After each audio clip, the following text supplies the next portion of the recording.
훌륭한 여인이라는 제목으로 말씀을 좀 나눌게요. 혹시 여러분 의외성이라는 단어 아세요? 의외성? 예관성이라는 말과 반대되는 말인데요. 내 생각, 내가 하고 있던 여러 가지 기대, 예상과는 전혀 다른 모습으로 흘러가는 상황들을 우리는 의외성이라고 해요. 의외성. 근데 이 의외성은요, 신앙 안에서도 의외성이 존재합니다.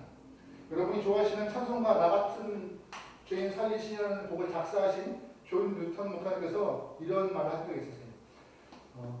내가 천국에 가면 아마 세 가지 때문에 놀랄 것이다. 첫째, 올만한 사람들이 오지 않아서. 둘째, 저 사람들이 천국에 올까 하는 사람이 천국에 와서. 셋째, 내가 천국에 있어서. 이 이야기는요, 짧은 이야기지만 잘 믿는 것 같은데 의외로 믿지 않는 사람들이 많다는 이야기를 하고 싶어서 의외성을 이야기하고 있는 그런 예화이긴 합니다. 이렇게 신앙의 의외성은요, 방금 말씀하신 그 목사님의 이야기처럼 천국에만 존재하는 것이 아니에요. 이 땅에도 신앙의 의외성이 존재합니다.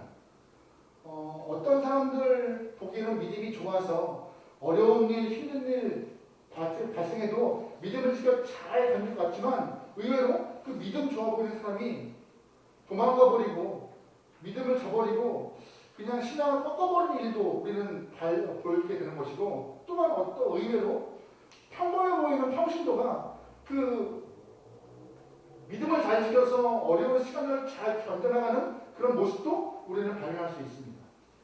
그런데 이런 신앙의 의외성은요, 예수님 당시에도 충분히 보였던 모습입니다. 마태복음 8장 보면요, 로마인 백불장을 향하여서 예수님은 이스라엘 땅에 이만한 믿음이 없다라고 그 이방인을 칭찬하세요. 또한 사도행전 10장 보면은요, 이방인 고넬료를 통하여서 그 가정에 은혜를 부으심이 또 발생해. 의외죠. 이방인인데. 유대인들이 개처럼 취급하는 이방인인데 다 하나님 앞에 은혜를 받는 경험이 발생해요. 오늘 본문도 신앙의 의외성이 있는 여성이 등장합니다. 이름이 없는 가난한 여성이에요. 같은 상황이 발생하는, 이 사건이 발생하는 그 내용이 마가복음 7장에 있는데, 마가복음 7장에는 수로보니게 여인이라고 말하고 있어요. 즉 이스라엘 사람들이 개처럼 취급하는 이방인, 더군다나 여인이 자기 딸이 중풍병에 걸려서 귀신 들림을 통하여 어려운 상황에 귀신들을 통하여서 힘든 일을 경험하자 예수님께 고치달라고 나와요. 근데 예수님은 그 여인을 보고 큰 믿음 가진 자라고 칭찬하십니다. 터무시하고 무시하고 조롱하는 이방인인데 그 여인의 믿음이 크다고 칭찬하시는 분이 나와요. 이 본문을 통하여서 우리도 어떻게 하면 이런 큰 믿음을 가질 수 있는가, 이 여인의 큰 믿음이라고 칭찬하는 이유가 무엇인가 하고 한번 알아보는 시간을 가졌으면 좋겠습니다. 첫 번째, 이 여인이 큰 믿음이라고 칭찬하는 이유는요, 무응답과 냉대를 극복했습니다. 뭘 극복해요? 무응답과 냉대. 우리 본문 22절 23절 읽어볼게요. 시작. 가나안 여자 하나가 그 지경에서 나와서 소리를 이르되 주 다윗의 자손이여 나를 불쌍히 여기소서. 내 딸이 흉악하게 귀신 들리는 나이다 하되 예수는 한 말씀도 대답하지 아니하시니 그들이 와서 청하여 말하는데 그 여자가 우리에게서 소리를 지르더니 그를 보내소서. 본문을 보니까요, 예수님께서 두로와 시돈 지방으로 가시다가 가나안 여인을 만났다고 말하고 있습니다. 아까 말씀드렸죠. 마가복음의 이야기를 빗대어서 이 여인은 헬라인이고 수로보니게 족속의 여인입니다. 두로와 시돈 지방이라고 표현하고 있는데요. 아마 지금 현재 지명을 따지면 아마 레바논 여인이라고 말하고 진단할 수 있을 것 같아요. 그런데 당시 유대인들은 이 이방 여자들을 향하여서 하나님의 은혜를 경험하지 못할 사람들, 구원과는 거리가 먼 사람이라고 치부하고 그런 존재를 무시했던 상황이거든요. 근데 그 여인이 자기 딸이 흉악하게 귀신 들려서 힘든 상황인지라 고쳐달라고 예수님께 소리 지르는. 본문을 잘 보세요. 근데 그 여인이 점잖게 부탁합니다 라고 말한 게 아니에요. 간청한 게 아니에요. 애원한 게 아니에요. 어떻게 표현해요? 소리 질러라고 말하고 있어요. 근데 한 번이요? 아니요. 22절, 23절 보면요, 귀찮은 일만큼 예수여! 예수여! 불 쓰다듬으려고 계속 언급하여서 반복되어 그 주님을 부르고 있는 모습이 오늘 본문에 등장합니다. 그런데 말씀해 보니까요, 예수님은 그 여인의 소리 지름에 반응하지 않으십니다. 대답하지 않으시는 것 같고 의도적으로 그 여인의 말을 듣지 않는 것 같아요. 오죽하면 23절 후반부에 제자들이 예수님 저 여인이 너무 시끄럽습니다. 빨리 보내시라고 할 만큼 너무 그 여인이 크게 소리 지르는 것 같아요. 그런데 예수님이 그 귀찮게 하는 여인에게 이렇게 말합니다. 우리 24절 말씀 읽어볼게요. 시작. 예수께서 대답하여 이르시되 나는 이스라엘의 집에 이르는 양녀에는 다른 데로 보내심을 받지 아니하였노라 하시니. 무슨 말씀인지 알겠어요? 예수님이 오신 이유는 뭐라고요? 이스라엘 집에 잃어버린 양, 즉 누구를 위하여서? 이스라엘 사람들을 위하여서 왔지. 나는 이스라엘 사람들을 위해서 왔지 이방인을 위해서 온 거 아니야. 이방인은 상관없어라고 하신 말씀이세요. 한마디로 말하면 이런 것이에요. 너 이방인이지? 됐어 라고 무시하시는 투로 예수님은 그 여인에게 가슴에 빗을 꽂습니다. 그 여인은요, 예수님이 치료하실 수 있는 능력과 예수님만이 고칠 수 있는 거라고 소망을 품고 왔지만 무시당하고 그 서러움을 느낄 수밖에 없는 상황을 맞이하게 됐어요. 당혹스럽겠죠? 속상하겠죠? 하지만 그 여인은 끝까지 불러요. 예수님 도와주세요. 예수님 나를 좀 불쌍히 봐주세요. 예수님 나를 좀 우리 딸들 좀 봐주세요. 근데 예수님이 한 번 더 그 여인의 가슴에 빗을 꽂습니다. 26절 말씀 읽어볼게요. 시작. 대답하여 이르되 자네의 떡을 취하여 그들에게 던짐이 마땅하지 아니하니라. 무슨 말씀인지 아세요? 자녀에게 줄 떡, 그 빵을 내가 왜 개한테 주겠냐? 개한테 안 주라고 하는 말이에요. 다시요. 가나안 여인을 뭐로 취급하는 거예요? 개들. 나 우리 애한테 줄 그 떡, 너같이 죄송합니다. 너같이 개와 같은 이방인에게 줄 떡 없어라고 그 여인은 개로 취급해버리는 거예요. 동서고금을 막론하고 사람을 개로 취급하는 거는요, 기분 나쁜 일이죠. 기분 나쁜 일이죠. 만약에 이 여인이 예수님이 하신 말씀을 듣고 개라고요? 고추 주기 싫으면 말면 되지. 무슨 그런 말을 승질을 해도 충분히 이해할 수밖에 없는 그런 상황이 놓인 것입니다. 그런데 잘 보시면요. 이렇게 하시는 그 과정 가운데 그 여인은 끊임없이 주님을 향하여서 냉대와 무시를 견디고 주님 곁에 있음을 알 수 있습니다. 자존심 상하지만 그걸 꺾고 끝까지 주님 옆에 있어요. 우리 주변에도 자존심을 살짝 건드면 완전히 무너지는 사람이 상당히 많습니다. 그래서 신앙임을 불구하고 교회 안에서 자존심 상한 일이 발생하면요, 하나님이고 교회고 목사고 상관없이 한번 뒤집고 나가시는 분들이 수없이 많아요. 왜? 자존심 건드렸다고. 예전에 학교 다닐 때 교수님께서 이런 말씀하신 적이 있었어요. 한국 교회 교인들은 기분만 상하면 천국도 내팽개치는 겁니다. 한국 교회 교인들은 기분 상하면 천국도 내팽개치는 사람입니다. 그래서 목사들이요, 어쩔 줄 몰라요. 그래서 목사들이 가장 무서워하는 말이 뭔지 아세요? 목사님, 상처받았어요. 그래서 저희 목사들은 오금이 저래요. 무슨 일이지? 밤새 잠을 못 자요. 네. 그렇게 믿음이 얄팍한 것 같아요. 하지만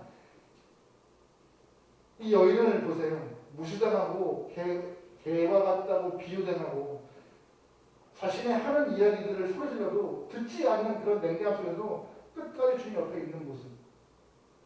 냉대함과 그런 무시를 견뎌내고 있는 그 시작이 그 큰 믿음 갖았다고 칭찬받는 시작이 됐던 것입니다.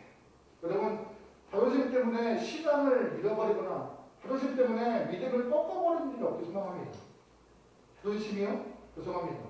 여러분의 자존심은요, 예수 그리스도가 십자가에 달리심으로 우리의 생명을 새롭게 주어진 그 자체가 자존심의 시작인 것입니다. 여러분, 자존심은 여러분의 학력과 직장과 돈벌이와 정신의 능력이 아닙니다. 오직 우리의 자존심은 예수 그리스도 하나밖에 없음을 꼭 기억하십시오. 두 번째, 본문에서 가나안 여인이 예수님께 큰 믿음이라고 심은 이유 뭔지 아세요? 포기하지 않고 끝까지 있었던 것입니다. 포기하지 않고 끝까지 있었던 것이에요. 본문에서 보이는 예수님의 행동이요, 지금 낯설어요. 우리가 알고 예수님은 사랑 많고 구휼함이 많고 따뜻한 분이세요. 예수님이라고 한마디 소리치면 가서 고쳐주시고, 아니 그냥 예수님은 병든 자가 있으면 본인이 가서 고치시는 분이세요. 배신자 관련해서는요, 많은 사람들 무리를 불러내서 그들을 다 고치시고 500명의 기적을 통해 그들을 먹이시는 분이 예수님이세요. 항상 국민이 가져가신 분인데 오늘 본문의 모습에 보면은 낯설어요. 동정심 많으신 예수님인데 가나안의 여인에게는 굉장히 냉정하고 굉장히 좀 모질고 거친 모습으로 예수님이 좀 그 여인을 상대하시는 거예요. 왜 그럴까요? 원래 이런 분이셨을까요? 아닙니다. 예수님은요, 그 가나안을 향해서 믿음의 테스트를 하고 있던 것이에요. 내가 이렇게 반응할 때, 예수님이 이렇게 반응할 때 그 여인은 어떻게 반응할 것인가라고 그 여인을 향해서 시험하시는 것이에요. 에이, 뭐 그런 시험을 해 라고 하시겠지만 아니요. 성경은요, 항상 믿음을 테스트하는 곳이 많아요. 대표적인 게 창세기 22장 보면은 하나님이 아브라함을 테스트하십니다. 어떻게 해요? 100세 때 얻은 귀한 아들 이삭을요, 번제물로 바치래요. 번제가 뭔지 아세요? 번제? 제물을 죽여요. 그리고 살을 다 꺼요. 살을 다 꺼요. 그리고 불로 태워서 드리는 거예요. 하나님이 아브라함한테 몹쓸 짓을 하시고 계신 것이에요.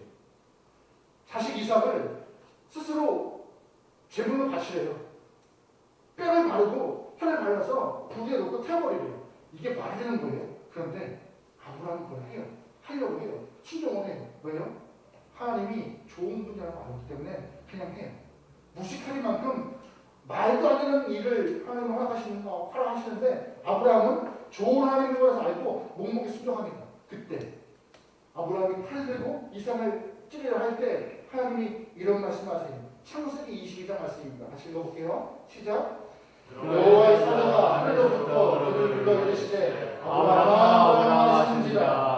아브라함이 이르되 내가 여기 있다 하매 사자가 이르시되 그 아이에게 내 손을 대지 말라. 그에게 아무 일도 하지 말라. 내가 내 아들 내 독자까지도 내게 아끼지 아니하였으니 내가 이제 줄 아노라. 잘 보세요. 내가 언제야?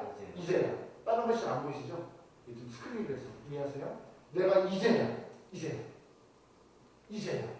하나님은요, 아브라함이 자식을 줘서 좋아하는 줄 알고 있었어요. 혹시 아브라함이 그런 모습 아닐까? 이 믿음이 변질되지 않았을까? 내가 아들 주어서 날 좋아하나? 아니요. 아브라함은 하나님이 좋아서 그 하나님 말씀하세요. 이제야 내가 널 알겠다. 네 본심과 네 믿음을 알겠다고 말씀하시는 거예요. 이제야. 믿음의 테스트는요, 항상 있지만 그 테스트 끝에는 뭐가 있어요? 하나님의 은혜와 응답이 있는 것이라고 믿으시기 소망합니다. 그래서요, 오늘 본문에서 주목하는 것은 이 여인의 자세입니다. 끝까지 포기하지 않은 자세. 냉대하고 무시하고 나를 대화 같다고 치부했던 예수님 말씀을 불구하고 그 옆에 끝까지 있던 그 여인의 모습. 예수님을 부르고 찾는 그 모습. 잘 보세요. 이 여인의 말이. 개들도 주인의 상에서 떨어진 부석을 먹습니다. 나 개 맞습니다. 하지만 그 개가 주인의 상에 떨어지는 음식을 먹고 자라나는 거예요. 예수님, 나 떠날 수가 없어요라고 그렇게 예수님 옆에 붙어 있어요. 그 모습이 예수님 마음을 감동시키고 있는 것이에요. 아, 저 여인은 떠나갈 여인이 아니구나. 여러분, 이 모습은요, 기도에 많은 연관성이 있습니다. 성경은요, 어디에도 당신의 한 번 기도가 바로 응답으로 이룬다는 말을 한 적이 없어요. 그냥 낙심하지 말라, 끝까지 기도해라는 말이 있죠. 너의 한 번의 기도가 한 번의 응답으로 백발백중이라는 말 있으시면 저한테 말씀하세요. 제가 선물 드리겠습니다. 목사의 기도 못할 때도 있거든요. 근데 하나님 그 말씀하지 않았어요.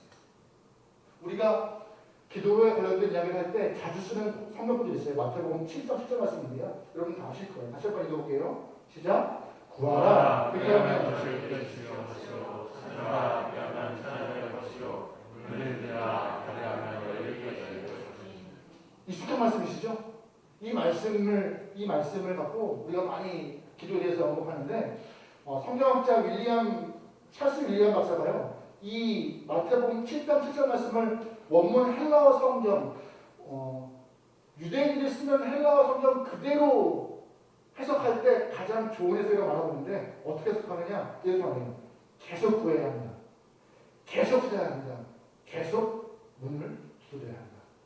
이것이 헬라어적 표현으로 가장 알맞는 뜻이라고 얘기하고 있어요. 계속 찾고 계속 두드리고 계속 간구할 때 응답이 있을 것이다. 근데 우리는 너무 기도가 짧고 얄팍해요. 간단해요. 어떤 상황에서 포기하지 않았던 이 여인과 같이 여러분 기도할 때 끝까지 주님을 붙잡고 늘어지는 그런 모습으로 응답받기 소망합니다. 죄송합니다. 여러분 기도 한번 하시면서 하나님이 있네 없네 내 기도 듣지 않네 이런 말씀 하지 마시고요. 내가 얼마나 이 여인과 같이 그렇게 주 앞에 붙어 있는가, 얼마나 이 여인과 같이 주님 곁에 있는가 되물어 볼 수 있는 우리의 신앙을 소망합니다. 큰 믿음은요 다른 것에 있지 않습니다. 주님께 끝까지 붙어 있는 그 여인의 모습을 통해서 큰 믿음이 있다고 오늘 예수님은 말씀하십니다. 세 번째, 그런데 이 여인이 끝까지 예수님 앞에 붙어 있던 근거가 뭐예요? 왜 붙어 있었어요? 이 여인은요 예수님이 하나님의 아들이시며 메시아라는 사실을 믿었기 때문에 예수님밖에 없음을 알고 떠날 수가 없던 것입니다. 그래서 세 번째, 이 여인이 큰 믿음이라고 불리는 이유는 바로 예수님을 다윗의 자손 메시아로 믿었기 때문입니다. 이 여인의 신앙 고백이요 22절에 나와 있는 것 같아요. 이 여인의 신앙 고백을 한마디로 말하면 딱 이렇게 말하고 있습니다. 다윗의 자손이요. 그냥 예수님이 아니라 본문에서 다윗의 자손이요. 이 여인은 이방인입니다. 이방인이에요. 근데 이 다윗의 자손은 그 당시 유대인들이 쓰는 단어였어요. 유대인이 쓰는 단어.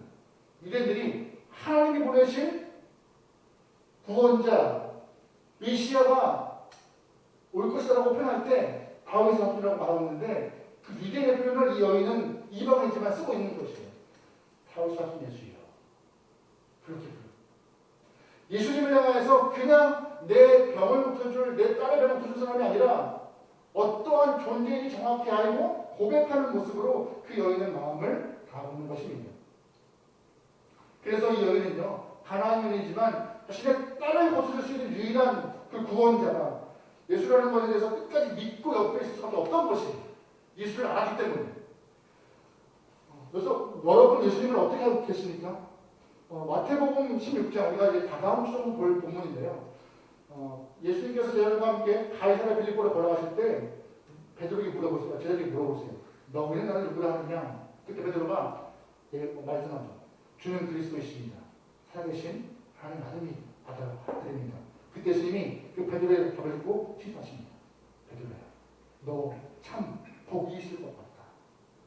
베드로가 주는 그리스도이십니다. 살아계신 하나님의 아들이라고 말할 때 예수님은 반응하십니다. 너 복 있다. 복 되더라. 베드로가 왜 복된 거예요?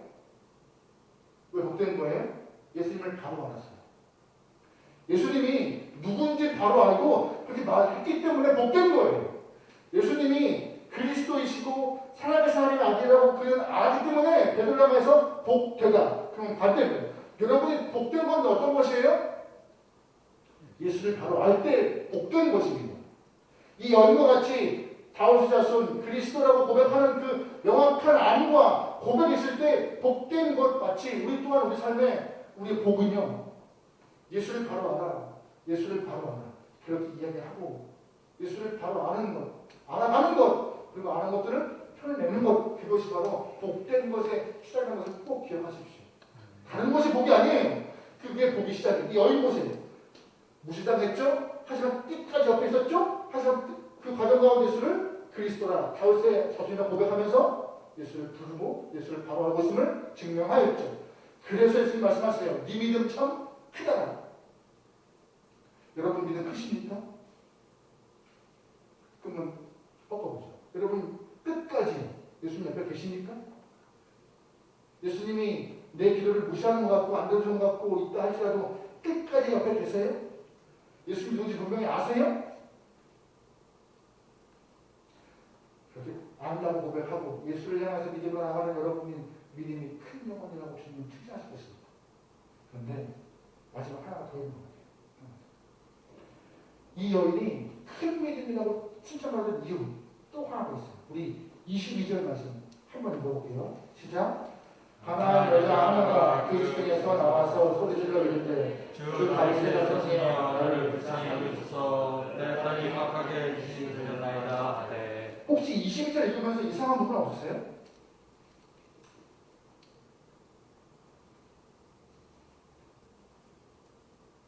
누가 아픈 거예요? 딸이요. 근데 누구를 불쌍히 여기라고 말하고 있어요? 나요. 일반적으로 상식하면 예수님 제 딸을 좀 불쌍히 봐주세요. 이 애가 아파요. 이 애 장래가 창창하고 아직 어려서 할 일이 많고 꿈이 많은 아이인데 아파요 예수님이라고 할 텐데 이 여인은 어떻게 표현해요? 나를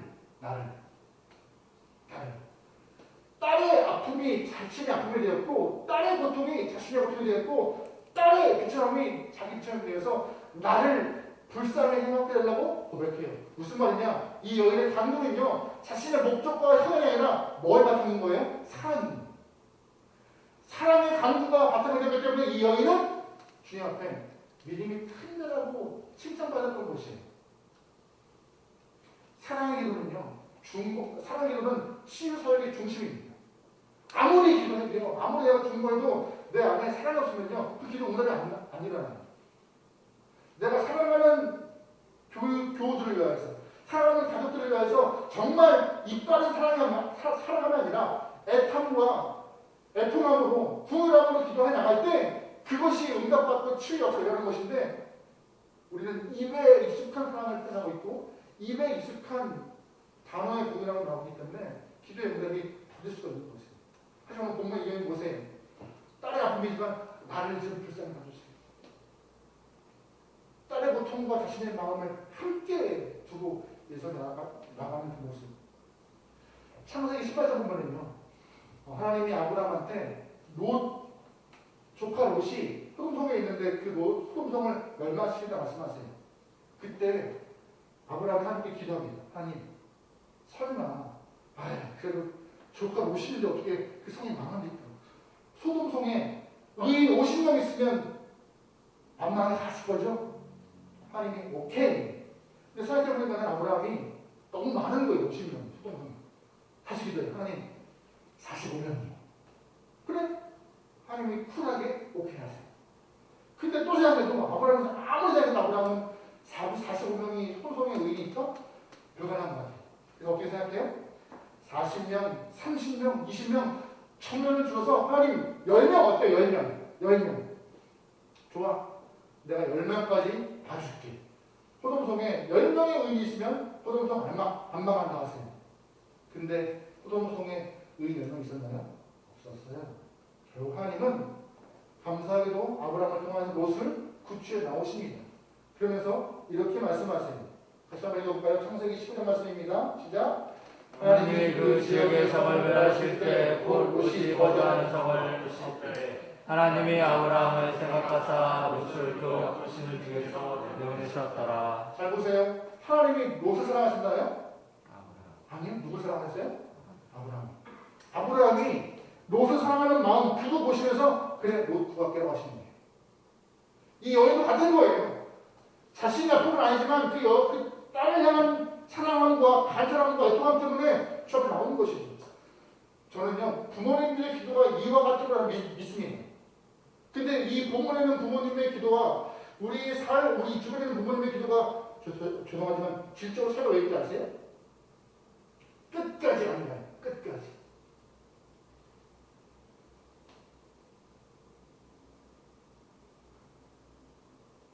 온 땅을 주셔도 어머니들의 기도만큼 강한 기도는 없는 것 같습니다. 근데 그 기도가 믿음으로 사랑을 바탕으로 끝까지 기도를 통해서 응답받는 그런 통로가 되기 소망합니다. 오늘 본문은 그래서 말해요. 우리 여인한테 큰 믿음. 저와 여러분은 오늘 본문 통해서 모두가 다 큰 믿음을 소유하고 바랍니다. 딱 하나예요. 이 여인이 큰 믿음이라고 비춰받은 것은 바로 냉대와 무시를 견뎠던 것, 그리고 끝까지 주 앞에 버텨서 주님을 향해서 믿음을 표현했던 것. 또 어떤 것이에요? 사랑을 담고 기도하면서 주님이 누군지 정확히 알아가는 것. 여러분도 이 네 가지를 잘 무장하여서 주 앞에 큰 믿음 가진 성도여, 큰 믿음 가진 아들과 딸이라고 칭찬도 드리고 이와 함께 무조건 할때 이런 칭찬도 받아주잖아요. 저도 초반에 말했던 신앙의 의외성이 저와 여러분 앞에 투명합니다. 평신도인데 의외로 믿음 좋네. 개척교회 사람들인데 의외로 믿음이 좋네. 라는 의외성이 저와 여러분 앞에 증명되기 소망합니다. 저는 큰 교회에 있는 분들이 큰 믿음이 있다고 생각하지 않아요. 오히려 죄송합니다. 개척교회에서 버티고 계신 여러분들이 더 큰 믿음이 계신 것입니다. 근데 그 큰 믿음이 주님께 인정받기 소망합니다.